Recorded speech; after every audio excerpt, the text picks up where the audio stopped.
One is the loneliest number that you'll ever do. Two can be as bad as one. It's the loneliest number since the number one. No.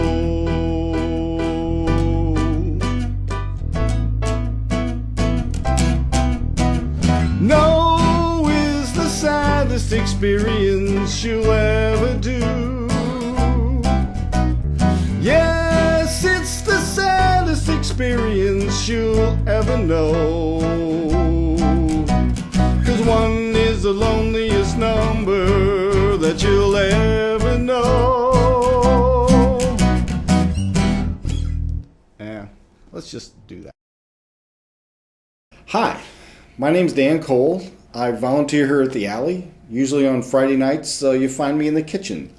So if you want to have good food, be kind to me when you see me. I grew up here in Hicksville, went to high school here, went to church most of the time when I was younger, although I really didn't pay a lot of attention. They were telling me good things, but I just didn't think it was for me. Had a lot of friends in high school, did a lot of things, but when I would be alone, I would get this feeling of loneliness and emptiness, and it just was really there. And so I tried to stay busy all the time. I say people told me about Jesus, but I just really didn't pay attention to it. There were some times when it sort of started making sense, but I thought, it just sounded like it was going to cramp my life too much. There were too many rules, too many things to do, and I thought it would just make life no fun anymore. So I didn't really want much to do with it. But between my junior and senior year in high school, there was a person that I became friends with, and they showed me real, genuine, self-sacrificing love. And one night I was just kind of sitting around, I was thinking about different things, and all of a sudden, what this person had been doing in my life, and a Bible verse that some Sunday school teachers had told me over and over again, they kind of came together and made sense. And the verse was this one, you've probably heard it. For God so loved the world that he sent his one and only Son, that whosoever believes in him would not perish but have everlasting life. And in that moment, God just opened my understanding, and I all of a sudden realized that knowing Jesus wasn't just about a bunch of rules and things, but it was about God loving me. And Jesus on the cross, it was all about him loving me.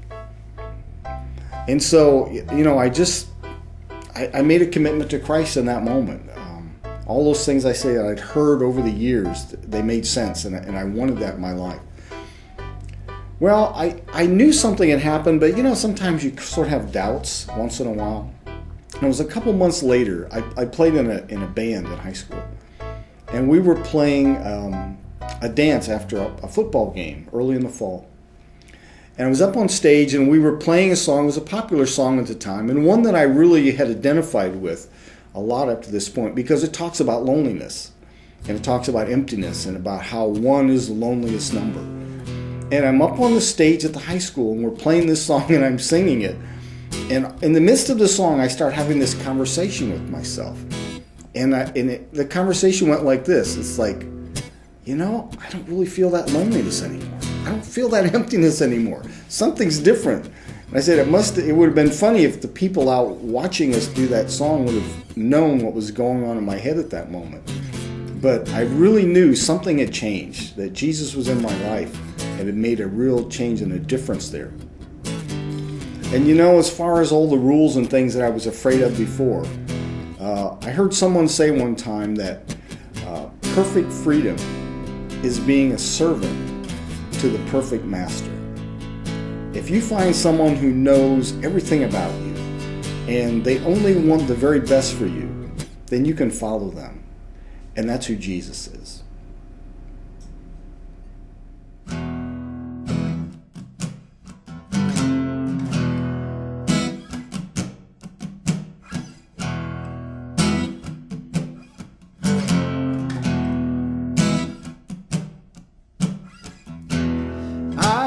Nothing without you. I you. Used to sit in the dark and wonder, what's this all come to? 'Cause I was nothing without you. But you're